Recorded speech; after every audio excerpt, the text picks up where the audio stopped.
오늘은 5월 23일 고린도전서 10장 23절부터 11장 1절까지의 말씀입니다. 23절 말씀을 먼저 읽어보겠습니다. 모든 것이 가하나 모든 것이 유익한 것이 아니요 모든 것이 가하나 모든 것이 덕을 세우는 것은 아니니. 고린도 교회 성도들에게는 그 자유를 굉장히 남용하고 그 자유에 대한 책임을 지지 아니하며 모든 것을 할 수 있다라고 하는 왜곡된 신앙을 갖고 마음껏 어떤 것이라도 내 양심에 꺼리끼지 않으면 다 할 수 있다라는 생각으로 모든 것들을 자유롭게 했어요. 그런데 그들에게도요, 어떤 기준이 있었어요. 이 자유를 행할 때에 기준이 있었는데 그 기준은 뭐냐면 먼저 자유, 두 번째는 유익입니다. 이 자유와 유익이 그들의 기준이었는데 이건 참 좋아요. 자유와 유익은 기준점이 되는 건 좋은데 문제는 뭐냐면 그것이 누구에게 유익이 되느냐, 이걸 판단한다는 거예요.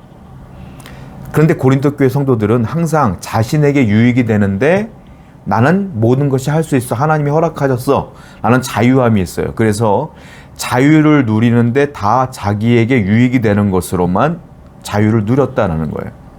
그런데 사도 바울은 뭐라고 말합니까? 모든 것이 가하나 모든 것이 유익한 것이 아니다. 모든 것이 가하나 모든 것이 덕을 세우는 것이 아니다 라고 말하고 있는 것은 어떤 의미냐면, 너희가 자유를 갖는 건 좋은데 그런데 그리스도의 영광과 그리스도의 유익을 위하여 너 자신을 절제할 줄 알아야 된다라고 말하고 있어요. 모든 것이 가능하지만 모든 것은 유익한 것은 아니야.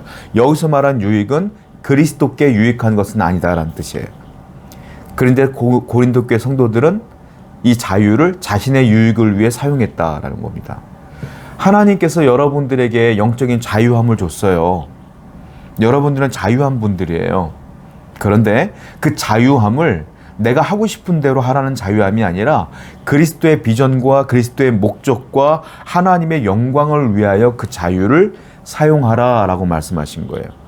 만약에 내 자유를 예수님을 알지 못하는 사람들이 보고 내가 하는 행동들을 보고 상처를 받는다면 절제할 줄 알아야 된다라는 겁니다. 하나님 믿는 사람들처럼 내가 참을 줄도 알아야 된다, 이 얘기를 지금 바울이 하고 있다라는 것이죠. 또 24절 말씀 볼게요. 누구든지 자기의 유익을 구하지 말고 남의 유익을 구하라.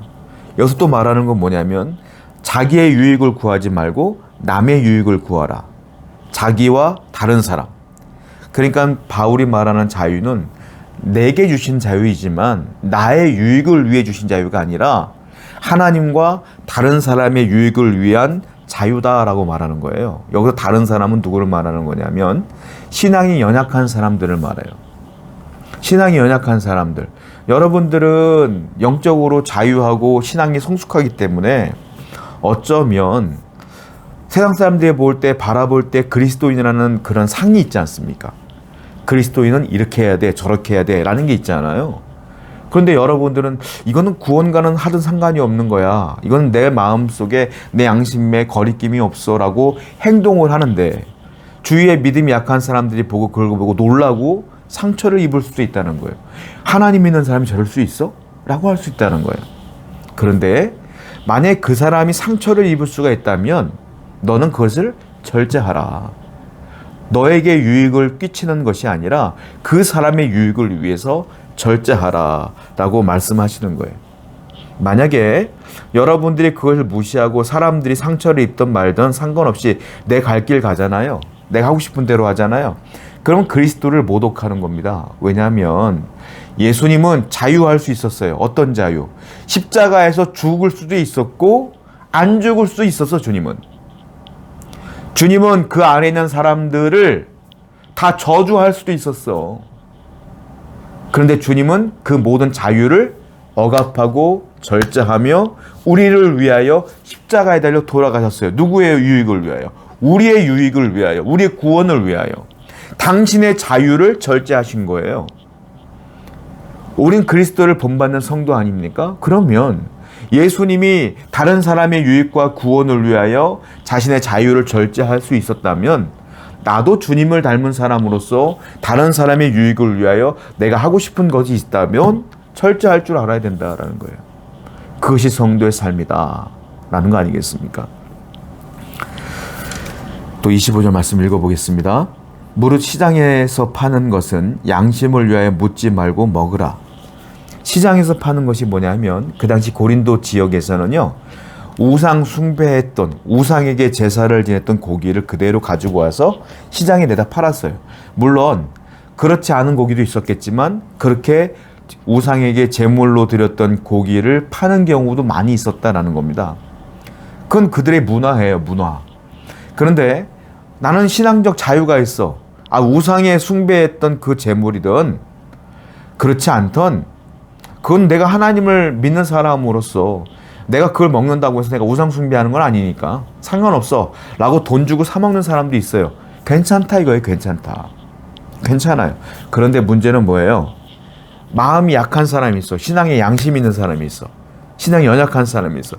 우상에게 절했던 음식인데 그걸 먹을 수 있나? 이렇게 하는 사람도 있잖아요. 그럼 어떻게 해요? 그 사람들을 위해서라도 그것을 먹지 말라. 그 사람의 상처를 입는다 이거예요.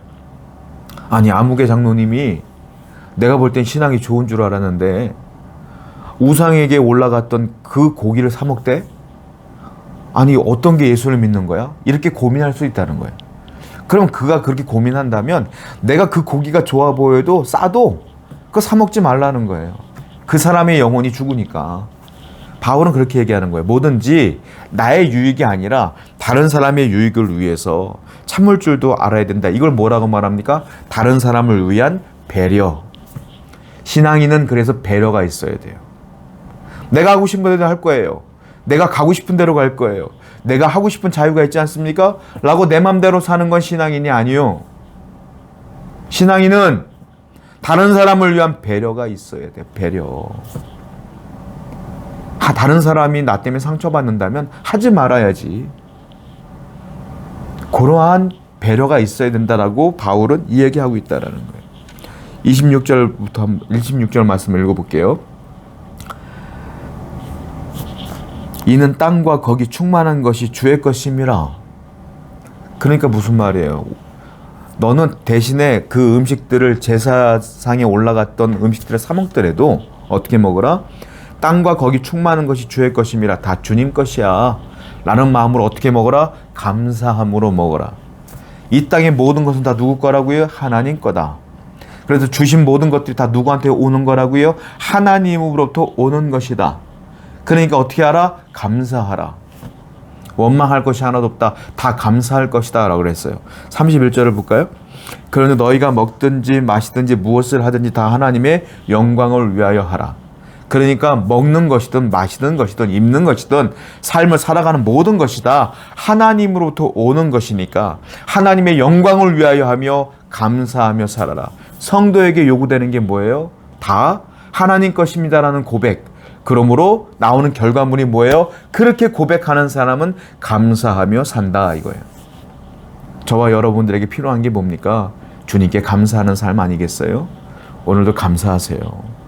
없습니까? 부족합니까? 잘 안 됩니까? 그래도 내가 이렇게 살아가고 있는 것 자체가 감사한 거 아니겠어요? 왜 없는 것만 봅니까? 왜 안 되는 것만 봐요?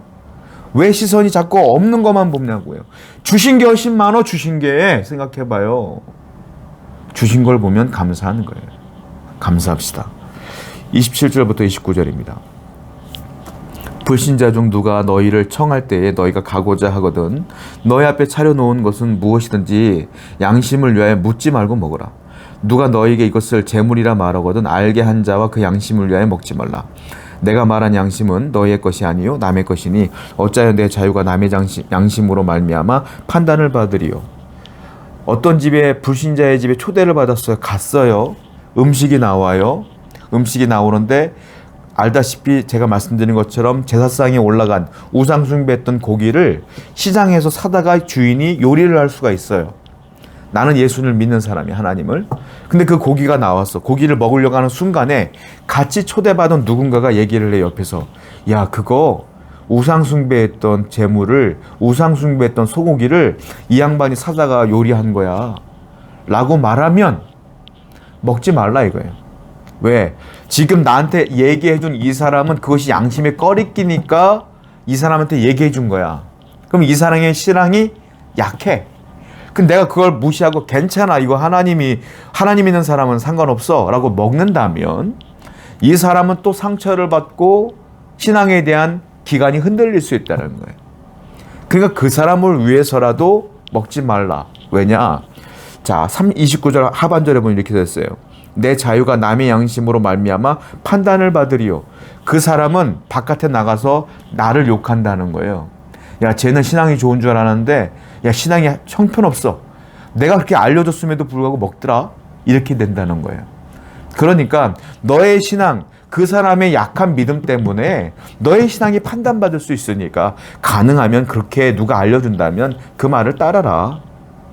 그리고 너의 신앙을 판단받을 만한 조건들을 그들에게 주지 말라 라고 얘기하는 거예요. 그러니까 어떻게 해요? 너는 모든 것이 가는 자유한 자이지만 때때로 절제할 줄도 알고 때때로 배려할 줄도 아는 지혜로운 신앙인이 되어라, 이 말이에요. 여러분들은 예수 그리스도를 믿음으로 말미암아 모든 것이 가합니다. 그런데 여러분 주위에 하나님을 알지 못하는 사람들이 여러분들의 하는 행동 하나 때문에 예수님을 안 믿는 경우도 있을 수 있다는 거예요. 그 사람들을 위해서도 절제하며 거룩하고 성결하게 살아가는 여러분 되기를 축원드립니다. 기도합시다. 하나님, 우리의 삶은 항상 하나님의 영광을 위하여, 주님의 영광을 위하여 다른 사람들을 배려하는 마음으로 살아가야 될 줄로 믿습니다. 그런 지혜와 양심을 허락하여 주시옵소서. 예수님의 이름으로 기도드렸습니다. 아멘.